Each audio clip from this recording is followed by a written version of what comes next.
भारत और भारत की जनता यहाँ तक कि विदेशी लोग भी प्रयागराज में महाकुंभ मेले में जा रहे हैं। ये जीवन में एक बार होने वाला आयोजन है, क्योंकि ये संगम हर 144 साल में होता है। हम सभी इस मेले के सांस्कृतिक और धार्मिक महत्व को तो जानते ही हैं, लेकिन क्या आप जानते हैं कि आर्थिक रूप से ये आयोजन कितना इंपॉर्टेंट है? इस महा आयोजन से उत्तर प्रदेश को कितना रेवेन्यू मिलेगा? तो इस वीडियो में हम आपको खर्च, रेवेन्यू और यूपी स्टेट कैसे इस रेवेन्यू को जनरेट करेगा, इसके बारे में बताएंगे और बताएंगे कि यूपी सरकार ने जो बड़े बड़े आंकड़े बताए हैं वो कितने सच हैं। तो सबसे पहले बात करते हैं सरकार के खर्च की।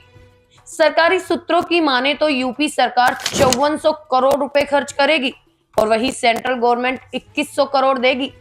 इस हिसाब से कुल खर्च 7500 करोड़ होने का एस्टीमेट लगाया गया है। अब कुछ लोग ये सोच सकते हैं कि क्या सरकार सिर्फ एक धार्मिक आयोजन के लिए इतनी बड़ी रकम खर्च कर रही है? तो हम आपको बता दें कि इस महाकुंभ से भारी मात्रा में रेवेन्यू जनरेट होगा। विभिन्न अनुमानों के अनुसार उत्तर प्रदेश को लगभग 1 लाख करोड़ से 2 लाख करोड़ रुपए का रेवेन्यू मिल सकता है। अब आप ये सोचेंगे कि ये कैसे पॉसिबल है? तो जस्ट इमेजिन, महाकुंभ में आने वाले 40 करोड़ लोग, उस दौरान अगर पर पर्सन सिर्फ 3000 रुपए भी खर्च करते हैं तो इससे 1,20,000 करोड़ की कमाई होगी। और हम ये तो जानते ही हैं कि पर पर्सन खर्च 3000 रुपए से तो ज्यादा होगा। तो फाइनेंशियल एक्सप्रेस की रिपोर्ट की माने तो शहर में 218 होटल, 204 गेस्ट हाउस और 90 धर्मशालाएं हैं। संगम निवास प्रयागराज जैसे लग्जरी स्टेज की कीमत तो 2 मेहमानों के लिए पर नाइट 1 लाख रुपए है, जिसमें अटैच्ड बाथरूम और हाई एंड सर्विसेज दी जाती हैं। इससे हम समझ सकते हैं कि रेवेन्यू 1,20,000 करोड़ से कहीं ज्यादा होगा। तो अब हम जानते हैं कि पूरे राज्य को कितनी कमाई होगी। अब हम ये जानने की कोशिश करते हैं कि 7500 करोड़ खर्च करके सरकार को कितनी कमाई होगी। कुछ अनुमानों के हिसाब से सरकार 25,000 करोड़ से 40,000 करोड़ तक कमा सकती है। अब आप फिर से कहेंगे कि ये कैसे पॉसिबल है?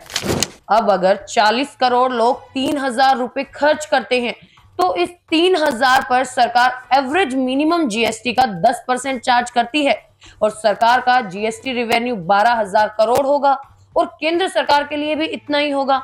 वही फाइनेंशियल एक्सप्रेस की एक रिपोर्ट कहती है कि यूपी सरकार ने 1.6 लाख टेंट लगाए हैं, जिनमें 2200 लग्जरी टेंट और नदी के किनारे कई छोटे छोटे टेंट हैं। 18,000 रुपए से 20,000 रुपए पर नाइट वाले लग्जरी टेंट में पर्सनल बाथरूम, ब्लोअर, वाईफाई, यहाँ तक कि बटलर सर्विस भी है। यूपी सरकार के ऑफिसर्स का तो ये भी कहना है कि शुभ स्नान के दिनों में डिमांड ज्यादा होने की वजह से संगम निवास में सभी 44 सुपर लग्जरी टेंट बिक चुके हैं। Uttar Pradesh state tourism development corporation limited के पास 4 टाइप के टेंट हैं: विला, महाराजा, स्विस कॉटेज और डॉर्मेट्री, जिनकी कीमतें डॉर्मेट्री के लिए 1500 रुपए प्रति रात से लेकर हाई एंड वाले के लिए 35,000 रुपए तक है। इस डेटा से हम आसानी से पता लगा सकते हैं कि टेंट से एवरेज मिनिमम रेवेन्यू 1,254 करोड़ रुपए होगा।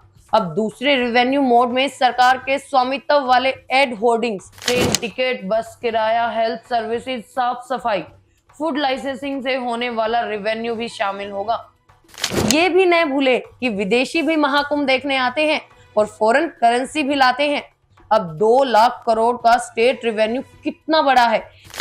ये स्टेट के जीडीपी का 10% है और राज्य के वार्षिक बजट का लगभग 25%। 2024 से 25 में स्टेट का बजट 6,96,632 करोड़ था और वो भी 45 दिनों में कमाया जाना है। अब ये देश की जीडीपी में कितना योगदान देगा? महाकुंभ से होने वाला रेवेन्यू देश के जीडीपी में 1% योगदान देगा।